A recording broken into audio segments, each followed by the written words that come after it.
कौन कौन संगठन है, बजरंग दल है, ये है, वो है, करनी सेना, बहुत सारा है, आरएसएस।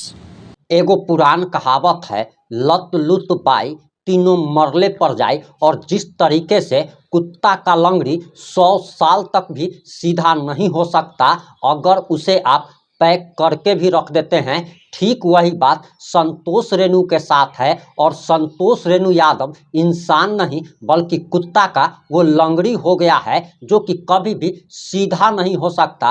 और इसने एक बार फिर से आकर अपनी विकृत मानसिकता का परिचय दिया है। इसने करनी सेना को गाली देने का काम किया है। इसने बजरंग दल को, आरएसएस को और इसके साथ ही साथ सनातन धर्म के लोगों को एक बार फिर से गाली देने का काम किया है। एक बार फिर से ये जातीय दंगा कराने की साजिश रच रहा है। और ऐसा लग रहा है कि संतोष रेणु यादव का एक बार फिर से छपरा के रिविलगंज के मामले में जिस प्रकार से बयान आया है उससे इसे एक बार फिर से छपरा के ही जेल में जाना पड़ सकता है। और आखिर पूरा मामला क्या है, पूरा मामला 7 से 8 मिनट की रिपोर्ट में हम आपको बताने जा रहे हैं।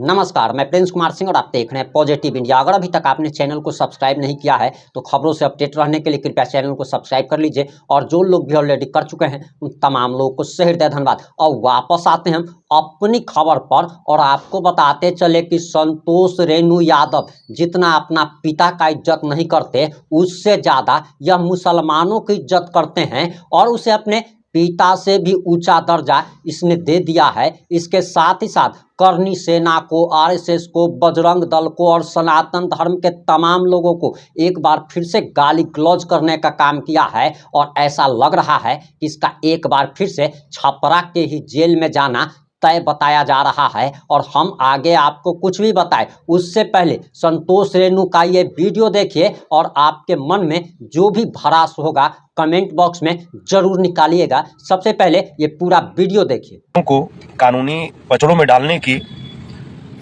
इससे हम लोगों को सावधान होने की जरूरत है। और इसका जीता जागता जो उदाहरण है छपरा के रिविलगंज में जो घटना घटी है। छपरा के रिविलगंज में रामनवमी के दिन जुलूस निकलने के बाद या पहले का वीडियो है। उसमें कुछ बच्चे हैं, कुछ रास्ते से भटके हुए बच्चे हैं जो सांप्रदायिक भावना से दुष्प्रभावित होकर के और वो अल्लाह को गाली दे रहे थे।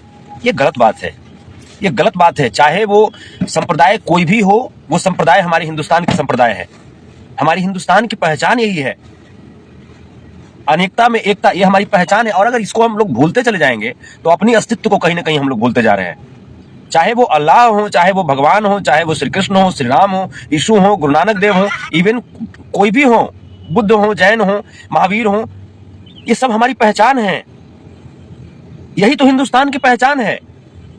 लेकिन आरएसएस और भाजपा वाले जो लोग हैं वो हमारे बच्चों को, हमारे भाइयों को ब्रेन वॉश कर रहे हैं। ये आपस में तोड़ रहे हैं, उलझा रहे हैं। आप ये बताइए, ये जो बच्चे जिस प्रकार से ये आपत्तिजनक जो काम किए, इसके बाद इन पे कानूनी कार्रवाई होगी और होनी चाहिए। मैं नीतीश कुमार जी से ऐसे लोगों पे, ऐसे दोषियों पे कार्रवाई करने की मैं मांग करता हूं। ये क्या है या क्या चल रहा है देश में, ये क्या समाज में चल रहा है। और जितने भी जो हमारे मुसलमान भाई हैं उनसे मैं एक बार पुनः मैं आग्रह करते हुए उन्हें आश्वस्त कराना चाहता हूं कि हम सब आपके साथ हैं, हम सब आपके साथ हैं। किसी भी कीमत पे कोई भी देश विरोधी ताकत आपकी भावनाओं को आहत नहीं कर सकते। ये देश सबका है। जितना हिंदुओं का देश है उतना ही मुसलमानों का देश है, उतना ही ईसाइयों का देश है, उतना ही सिखों का देश है, बौद्धिस्टों का देश है, जैनियों का देश है, पारसियों का देश है। ये देश सबका है। ये जुलूस में आरएसएस वाले जुलूस में हमारे बच्चों को टारगेट करते हैं, हमारे बच्चों को झंडा दे देते हैं हाथ में और उसके बाद उनसे आपत्तिजनक नारे लगवाते हैं, जिसके बाद वो बच्चे और उनके परिवार कानूनी पचड़े में पड़ जाते हैं और जीवन भर वो सिर्फ और सिर्फ जीवन भर सिर्फ एक गलत डिसीजन की वजह से जीवन भर वो चक्की की तरह पीसते रहते हैं अपनी जिंदगी को। मेरे साथियों, इससे सावधान होने की जरूरत है। आप ये बताइए, आरएसएस का कितना ऐसा कार्यकर्ता होंगे जिनके बच्चे इस तरह के जुलूस में शामिल होते होंगे? मोहन भागवत जी के कितने परिवार होंगे जो इस तरह के जुलूस में शामिल होते होंगे? आदरणीय नरेंद्र मोदी जी के कितने परिवार होंगे जो इस जुलूस में शामिल होते होंगे? कहने को तो सबका परिवार बता देता है, लेकिन सच्चाई है कि ब्लड रिलेशन कितने लोग हैं जो इस तरह के जुलूस में शामिल होते हैं? अमित शाह जी के ब्लड रिलेशन कितने हैं जो इस तरह के जुलूस में शामिल होते हैं?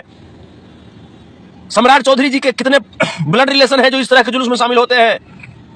हमारे बच्चों को टारगेट किया जाता है, ब्रेन वॉश किया जा रहा है, इस तरह के जुलूसों में शामिल करवा करके उनसे आपत्तिजनक बयानबाजी करवाई जा रही है, नारेबाजी करवाई जा रही है, जिससे उनको भविष्य में कानूनी मुकदमे झेलने पड़ सकते हैं और पड़ भी रहे हैं। क्या गलती थी इन बच्चों की?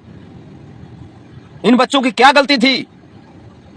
बस यही गलती थी कि ये गलत डायरेक्शन में चले गए, ये डिरेल हो गए, बेपटरी हो गए और ये षड्यंत्र के शिकार हो गए।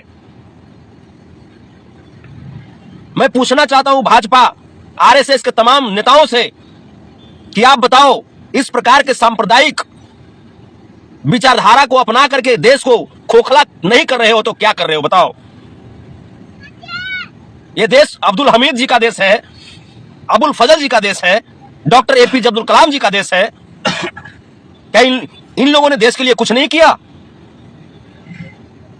यह गलत बात है, यह बिल्कुल ही गलत बात है, बिल्कुल ही वाहियात है। और उससे आरएसएस से ज्यादा दोषी कहीं ना कहीं आरएसएस की विचारधारा को फॉलो करने वाले जो शोषित समाज के लोग हैं, वो है इससे ज्यादा गलत।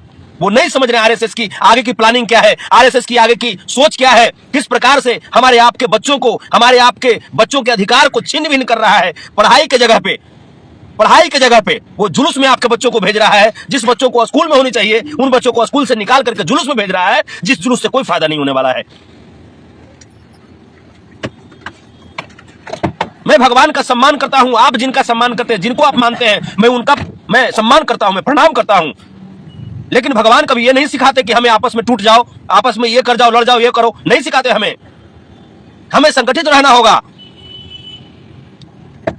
इन नेताओं को क्या है, ये नेता लोग हमारे आपके बच्चों को जय जयकार, जिंदाबाद जिंदाबाद करवा करके, नारा लगवा करके अपने बच्चों को तो जर्मनी, अमेरिका और इंग्लैंड पढ़ने के लिए भेज देंगे, और आपके बच्चों को क्या होगा? आपका क्या होगा? कभी सोचा आपने? नहीं सोचा। ये तमाम कौन कौन संगठन है? बजरंग दल है, ये है, वो है, करनी सेना, बहुत सारा है, आरएसएस, क्या है ये सब? जो भी संगठन जो बच्चों को गलत रास्ते पे डाइवर्ट कर रही है, वो संगठन देशद्रोही संगठन है। हम किसी पार्टिकुलर संगठन का नाम नहीं ले रहे हैं, चाहे जो भी संगठन हो, चाहे काला का संगठन हो या गोरा का संगठन हो, जो बच्चों को डाइवर्ट कर रही है वो संगठन गलत है। और अभी तो कानून यह बनना चाहिए। मैं आदरणीय श्री नरेंद्र मोदी जी से, माननीय प्रधानमंत्री जी से और माननीय मुख्यमंत्री जी से मैं मांग करता हूं कि तमाम जुलूस में जो भी लोग जा रहे हैं, यह कानून बने कि उस जुलूस में 18 साल से नीचे वाले बच्चे नहीं जाने चाहिए। अगर 18 साल से नीचे वाले बच्चे पाए गए तो उस जिस भी संगठन के द्वारा जुलूस निकाला गया है उस संगठन के पदाधिकारियों पर एफआईआर होनी चाहिए।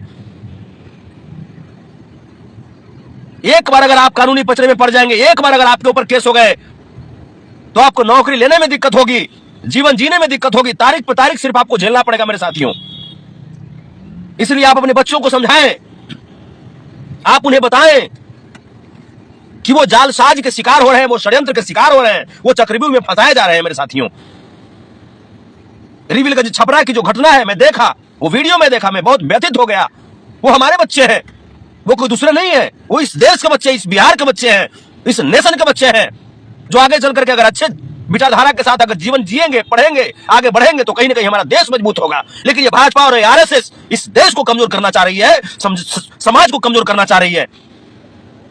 ये अपने बच्चों को इंग्लैंड, अमेरिका, फ्रांस भेज दिया है पढ़ने के लिए, और हमारे बच्चों को ये जुलूस में भेजती है पट्टा बंधवा करके। ये गलत बात है।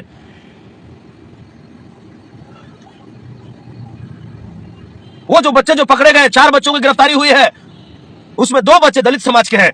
आप ये बताइए, सच में हमारे भगवान तो बाबा साहब भीमराव अंबेडकर हुए ना? सच में हमारे भगवान तो लालू प्रसाद यादव जी हुए ना? सच में हमारे भगवान तो कर्पूरी ठाकुर जी हुए ना? सच में हमारे भगवान तो डॉक्टर एपीजे अब्दुल कलाम जी हुए ना? सच में हमारे भगवान तो राम मनोहर लोहिया जी हुए ना? जिन्होंने हमारे लिए लड़ा है, हमें अधिकार दिलाया है। हमें उनको पढ़ना चाहिए, उनको पूजना चाहिए। कहां डाइवर्ट हो रहे हैं हम लोग? केस हो जाएगा आपके ऊपर, मुकदमे हो जाएंगे आपके ऊपर। केस कौन झेलेगा? केस लड़िएगा कि अपने बच्चों के लिए आप पढ़ाई लिखाई का व्यवस्था कीजिएगा? मेरे साथियों समझिए, और जितने भी लोग जो इस तरह के मानसिकता वाले संगठन के शिकार हो रहे हैं, मैं उनसे आग्रह कर रहा हूं, हाथ जोड़ करके आग्रह कर रहा हूं, मेरे साथियों संभल जाओ आप सब। आपके साथ एक बहुत बड़ी षड्यंत्र की जा रही है। आज समझ में नहीं आ रहा है, आप 50 साल के बाद फिर से गुलामी की तरफ जबरदस्ती खींचे जा रहे हो। समझो मेरे साथियों, मेरे भाई, मेरी बहन, मेरे अभिभावक, जितने भी लोग हैं, समझो, आपको जबरदस्ती बाह पकड़ करके गुलामी की तरफ खींचा जा रहा है। पुनः वो 90 से पहले का दौर लाने की तैयारी चल रही है। आप देख नहीं रहे हैं? बगैर किसी मतलब के जो अच्छे नेता हैं, जो आपकी बात करते हैं, उन्हें जेल डाला जा रहा है। वैसे लोग जो सोशल एक्टिविस्ट हैं, जो आपके लिए लड़ना चाहते हैं, उन्हें जेल डाला जा रहा है, उनका मनोबल तोड़ने के लिए, उनका साहस तोड़ने के लिए। और हम लोग जागे नहीं, हम लोग समझ नहीं पा रहे इन चीजों को। यह बहुत ही चिंताजनक बात है मेरे साथियों, बहुत ही चिंताजनक बात है। आपके साथ कौन है? ना आपके साथ मीडिया है, ना आपके साथ ब्यूरोक्रेट्स है, ना आपके साथ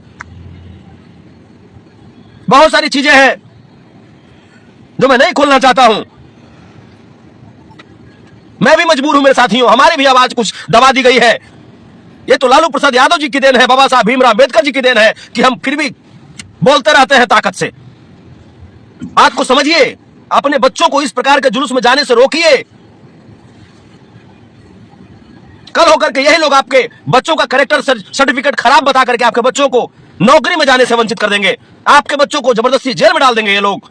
इसलिए चाहे कोई भी संगठन हो, मैं पुनः बता रहा हूं, काला संगठन हो, गोरा संगठन हो, कोई भी संगठन हो, अगड़ा का संगठन हो, पिछड़ा का संगठन हो, 18 साल से कम के बच्चों को वैसे संगठन में नहीं भेजे, जुलूस का हिस्सा नहीं बनाए, भीड़ का हिस्सा नहीं बनाए।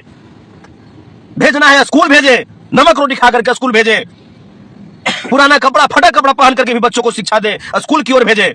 स्कूल से बच्चों को जुलूस की तरफ नहीं भेजे। मेरे साथियों, आपके साथ, आपके बच्चों के साथ बहुत बड़ी साजिश हो रही है। और जितने भी जो समाजवादी विचारधारा के नेता हैं, मैं उनसे आग्रह करता हूं कि एक मुहिम चलाएं, लोगों को जागरूक करें। क्योंकि आज समझ में नहीं आ रहा है, आज से आने वाले 20 साल के बाद, 25 साल के बाद इन बच्चों का जीवन कैसा होगा। ये तिल तिल करके जिएंगे, ये घूट घूट करके जिएंगे। क्या इसी दिन को देखने के लिए हम लोग चुपचाप हैं? हम लोगों को जागना होगा, सबको जागना होगा।